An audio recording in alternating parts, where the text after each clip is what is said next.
पूर्णमिदं पूर्णात् पूर्णमुदच्यते पूर्णस्य पूर्णमादाय पूर्णमेवावशिष्यते। ओम शांति शांति शांति ही। नदी समुद्र में मिलती है। जो स्थूलदर्शी हैं उनकी दृष्टि में तो नदी समुद्र हो जाती है,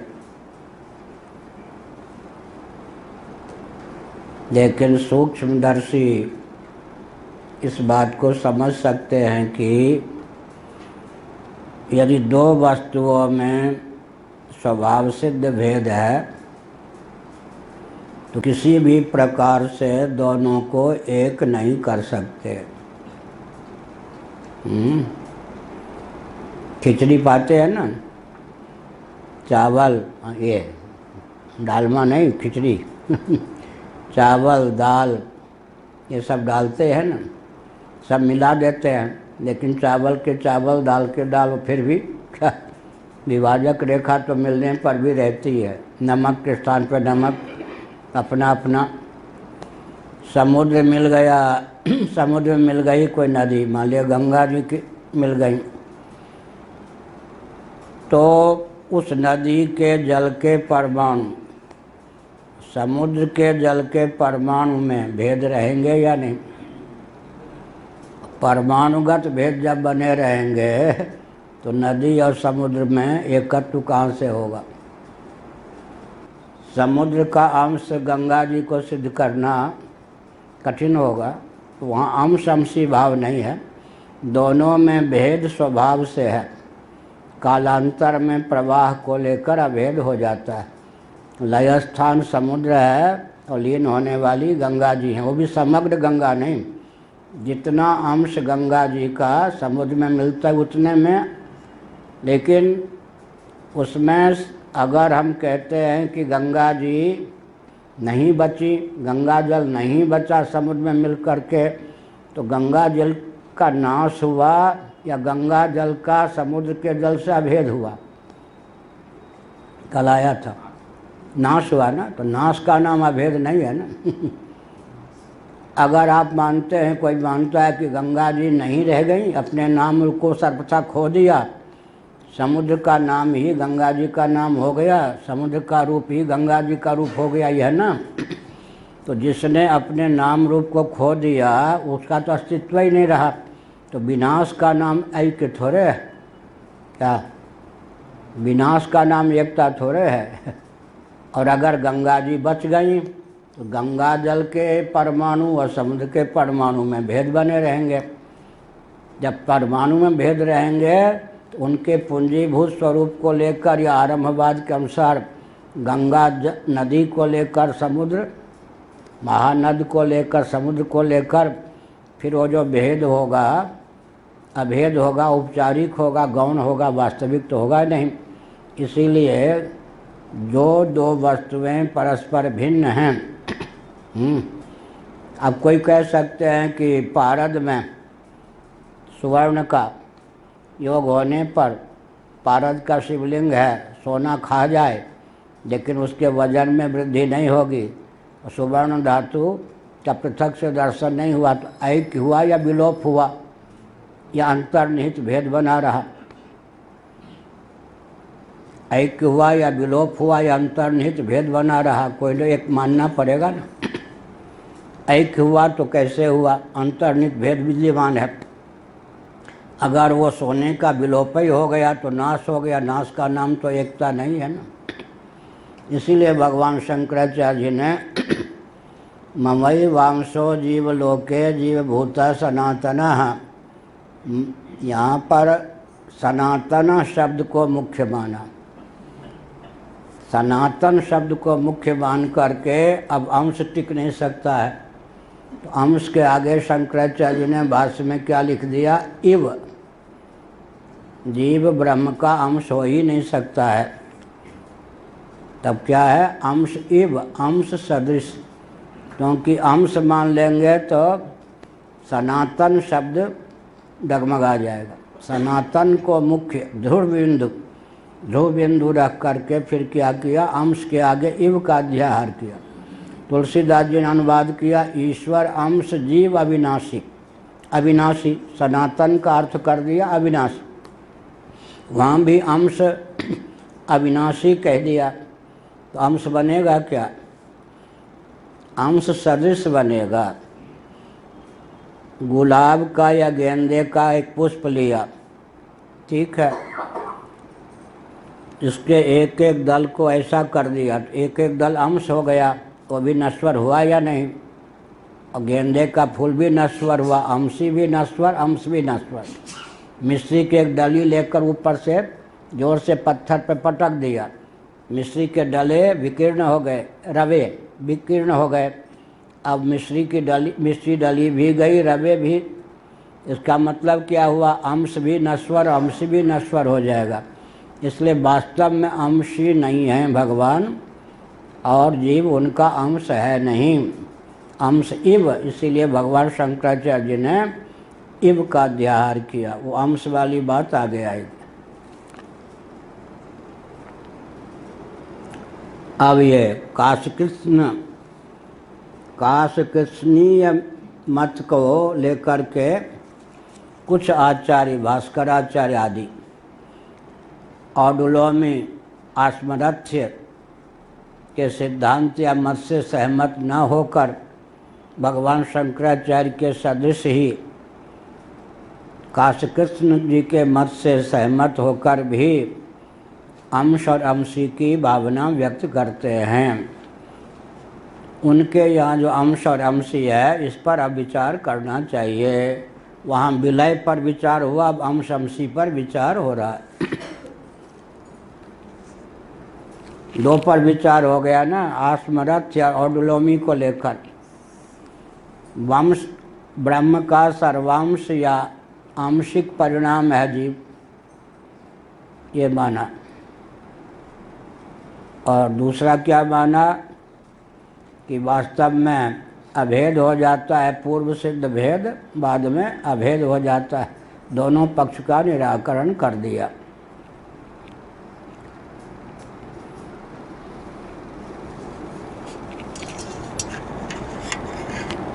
जब जीव परिणाम होगा ब्रह्म का, तो जीव नश्वर होगा या नहीं? परिणाम माने कार्य।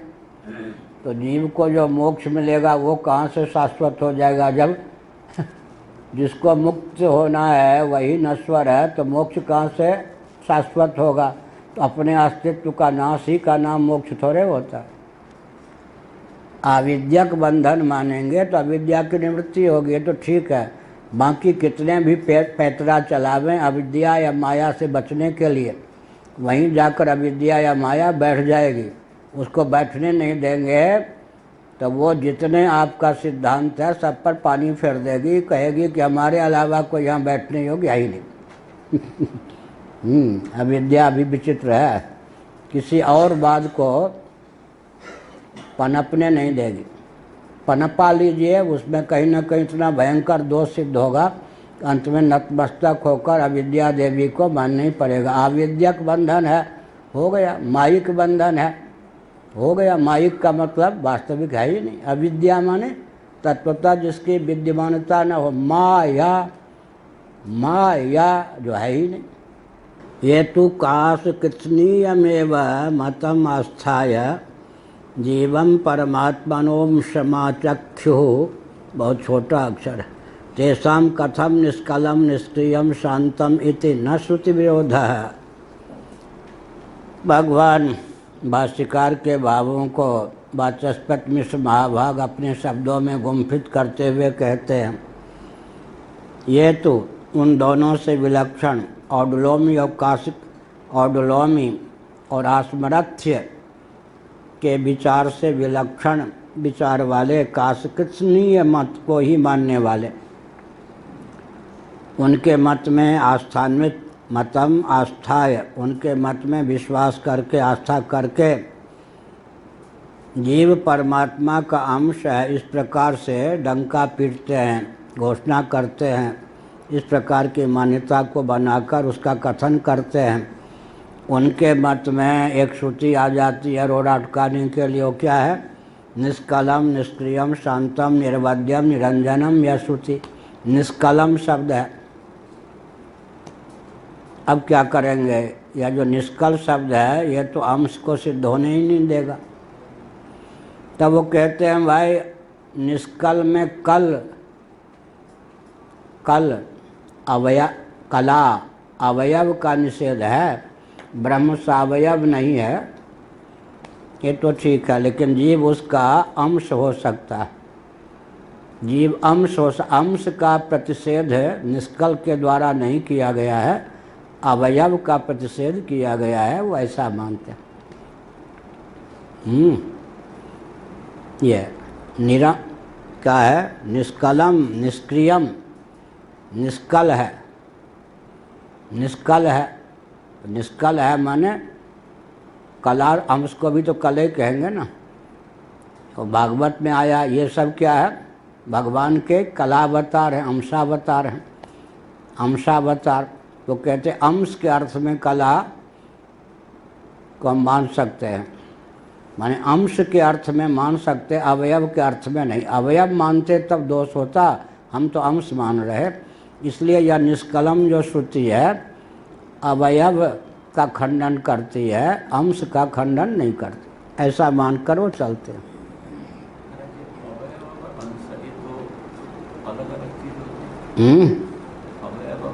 अब उन्होंने तो ऐसा मान लिया कि अवयव नहीं है, अंश है।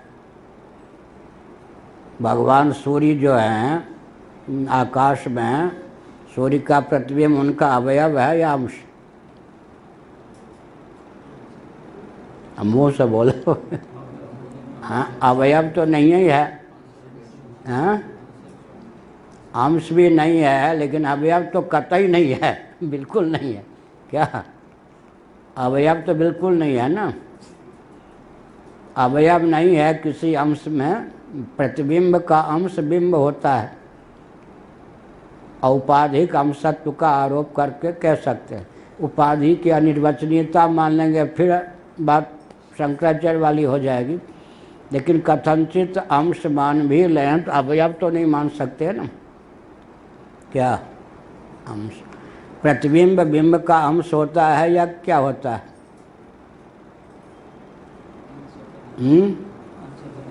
अवयव भी नहीं होता, लेकिन अवयव कहने पर अधिक बात खटकती है या अंश कहने पर?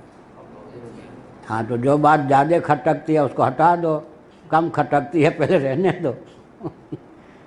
यही तो शास्त्रार्थ की विधा है ना, ज़्यादा खटके उसको पहले बेखटके निकाल दो। ज़्यादा उपद्रव करे उसको भगा दो, कम उपद्रव करे उसको रहने दो। क्या मतलब हुआ? यही तो शास्त्रार्थ का क्रम है ना। ये क्या है, भामती है? अच्छा, वहाँ शास्त्रार्थ का क्रम क्या है? बृहदारण्यक में वो कहता है कि कारण भी असत, कार्य भी असत। कौन? शून्यवादी बौद्ध। अरे भाई, कार्य को थोड़ी देर के लिए असत रहने दो, हम कारण को तो सत सिद्ध कर लें। क्या घर भी जल रहा है, शरीर भी जल रहा है, तो घर को बचाओगे या शरीर को? ज़्यादा लोभी होगा तो घर में सामान लेने के लिए जाएगा, स्वयं भी जल मरेगा। अब घर में आग लगी तो अब घर के बच्चे, अपने शरीर को तो बचाओ भाई, घर को जलने दो, अपने को बचा लो। फिर बाहर आकर के यथासंभव घर को जलने से बचाने का प्रयास करो, यही तो बुद्धिमत्ता है। या घर के जलने के फिराक में स्वयं जल जाओ, घर को बचाने के फिराक में स्वयं मत जलो, घर से निकल जाओ, फिर हु हल्ला करके जो भी साधन हो, घर को भी जलते हुए घर को बचाने का प्रयास करके सफल होते हो ठीक, नहीं होते हो ठीक। तो शंकराचार्य ने कहा कारण को तो कम से कम सत पहले सिद्ध कर दें। अब इतनी सहिष्णुता शास्त्रार्थ में बौद्धों को प्राप्त हो गई। अब कहा कि आप जो कहते हैं कि कार्योत्पत्ति के पूर्व कार्य असत होता है, वो भी ठीक नहीं, वो भी सत सिद्ध कर दिया, दोनों को बचा लिया। अभी काशकृष्णीय मत का आलम्बन लेकर जो भास्कराचार्य इत्यादि कहते हैं, शंकराचार्य से शास्त्रार्थ हुआ था उज्जैन आदि में, अपने यहाँ से जो भगवत कृपा बहुत बढ़िया ग्रंथ है, 1060 पृष्ठों का है, भगवान शंकराचार्य का जीवन चरित्र। उसमें सभी शास्त्रार्थ भी विस्तार पूर्वक दिया गया। बहुत परिश्रम पड़ा, भगवान कृपा से पूरा हुआ ग्रंथ। तो कहा कि निष्कलम, निष्कल शब्द का अर्थ निरवयव कर लो, लेकिन निरंश मत करो भाई, अंश को तो रहने दो। ये अब अंश जो होगा वो क्रियाशील होगा या क्रिया रहित? आगे श्रुति है निष्क्रिय, वो खाएगी आकर के। वो यहाँ नहीं कहा गया है वामथी में, हम अपनी ओर से कह रहे हैं। थोड़ी देर के लिए हम अवयव न मान लें, अंश मान लें, आगे श्रुति क्या है? निष्क्रियम। और अंश होगा अशांत होगा या शांत होगा? तो आगे है निष्क्रियम, निष्कलम, निष्क्रियम, शांतम, निरवध्यम। अंश जो होगा अवध्य होगा या निर्वध्य होगा? आगे के सब का क्या, आगे के सब गड़बड़ा जाए, वो चीज़ नहीं यहाँ पर है। हमने अपनी ओर से कहा क्या? निष्कलम, निष्क्रियम, शांतम, निरवध्यम, निरंजनम। निरंजनम माया रहित, अंजन माने माया, अंजन कालिमा, कालिमा से रहित, निरंजन निष्कलंक। तो अंश में कलंक तो लग सकता है, इसलिए आगे के जो शब्द हैं वो अवयव ही नहीं बल्कि अंश के भी प्रतिषेध करने वाले हैं। क्या? निष्कलम, निष्क्रियम, शांतम, यहीं तक दिया है। आगे निरवध्यम, निरंजनम। निरवध्य है, निरंजन है। कोई भी न अंश टिक सकता है न अवयव, न अवयव टिक सकता है न अंश। अब सबसे बचने के लिए बढ़िया अस्त्र क्या है? आविद्यक मायिक। माया के राज्य में क्या नहीं संभव है, इसी का तो नाम माया है। भागवत में क्या कहा? यत नयेन, जो नए नीति नियम के विरुद्ध काम करके दिखा दे उसी का नाम तो माया है। जहाँ युक्ति काम न करे, बुद्धि भी चकरा जाए, ऐसे चकमा क्या, ऐसे चकमा दे दे जहाँ बुद्धि भी काम न करे, उसी का नाम तो माया है। माया के राज्य में डिक्शनरी में कुछ असंभव नहीं है। इसीलिए देखिए पृष्ठ 523 पर यही 22वां जो चल रहा है ना, नीचे से 1 2 3 4 5 6 ब्रह्म सिद्धि मंडन मिश्र जी का एक पंक्ति देखिए। नहीं मायायाम काचित अनुपपत्ति ही, अनुपद्यमानार्थे वही माया। बहुत बढ़िया है। भगवान शंकराचार्य का भी वचन है, उसी को लिया है। लेकिन ये मंडन मिश्र गृहस्थाश्रम में थे तब उनकी ब्रह्म सिद्धि है, ऐसा मानते। नहीं मायायाम काचित अनुपपत्ति ही, माया के राज्य में कुछ भी अनुपपत्ति नहीं है, माने सब कुछ हो सकता है। अनुपपद्यमानार्थे वही माध्या माया, जो सोचने समझने से परे हो उसको जो करके दिखा दे उसी का नाम है माया। भगवान शंकराचार्य महाभाग ने मांडूक्य उपनिषद के भाष्य में एक बहुत अच्छा उदाहरण दिया। एक राज दरबार में कौन आ गया? जादूगर, मायावी, इंद्रजालिक।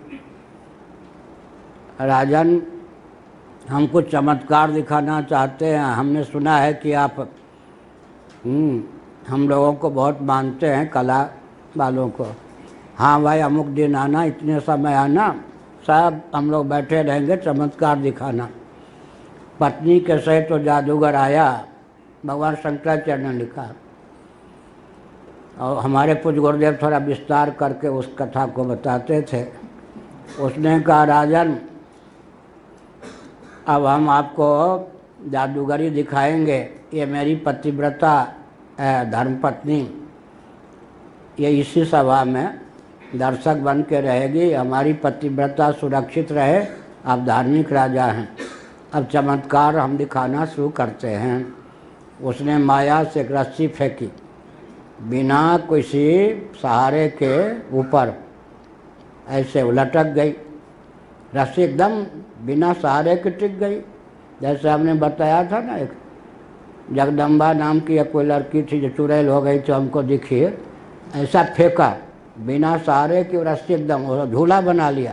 इधर से उधर आती, उधर से आती, मुझे देखकर मुस्कुराती, मैं भी देख के मुस्कुराता, हमारा कुछ बाल नहीं बांका कर सकी। घर की गांव की बेटी थी, गर्भवती थी, मायके में आई, मर गई थी, बच्चे के सहित जल गई थी हमारे बाग के पास। तो वो मायावी ने यूँ फेंका। अब उसके सहारे चलते चलते चलते चलते अदृश्य हो गया। उसने कहा देवासुर संग्राम का दृश्य देखिए राजन, सभासदों के सहित। अब वो मैदान जो खाली था, देवासुर संग्राम में देवताओं के सर, असुरों के सर कट कट के एकदम रक्त से सब एकदम। उसके बाद फिर क्या हुआ, ऐसी घटना घटी कि वो जादूगर का सर भी कट के आ गया। इतना हिस्सा आके आ गया। पत्नी रोने लगी जो बैठी थी, ये तो मेरे पतिदेव का सर है, सब देखिए। हाँ भाई है तो उसी का, ये क्या हो, वो भी मार दिया गया, अब तो मैं सती होऊंगी। अब सबने कहा भाई पतिव्रता है तो अब सती प्रथा, वो समय मनमोहन सिंह या ये सब थोड़े थे कि प्रधानमंत्री को रोक लेते क्या। हाँ, ये नेताओं के नाम पे पीट पीट के सर फूटते हैं वहाँ पर दक्षिण में, उनको तो कोई नहीं रोक सकते, लेकिन इनको तो रोक ही देंगे। ओ फिर राजा ने सब चंदन आदि की व्यवस्था की, सती हो गई। जब सती हो गई तो माया भी प्रकट हो गया, मेरी पत्नी।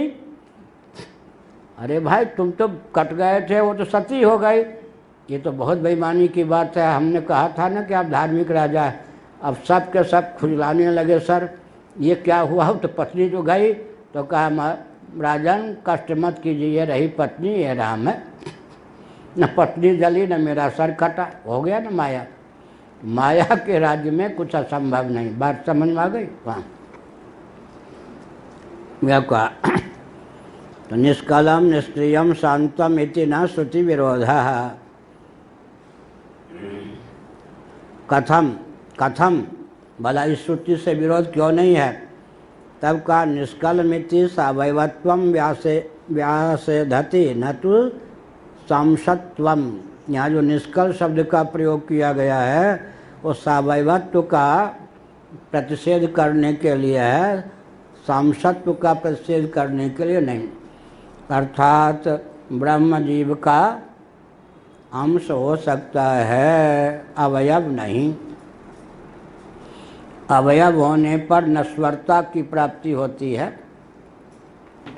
अंश होने पर क्या नश्वरता की प्राप्ति नहीं होती। आगे इसी का स्पष्टीकरण, अंशश्च जीवः परमात्मनो नभस एव कर्णनेमि मंडलावच्छिन्नं नभः शब्दश्रवण योग्यम वायोरिव च शरीरावच्छिन्नः पंचवृत्तिः प्राण इति चेत् न तावन्नभो नभसोंशस्तव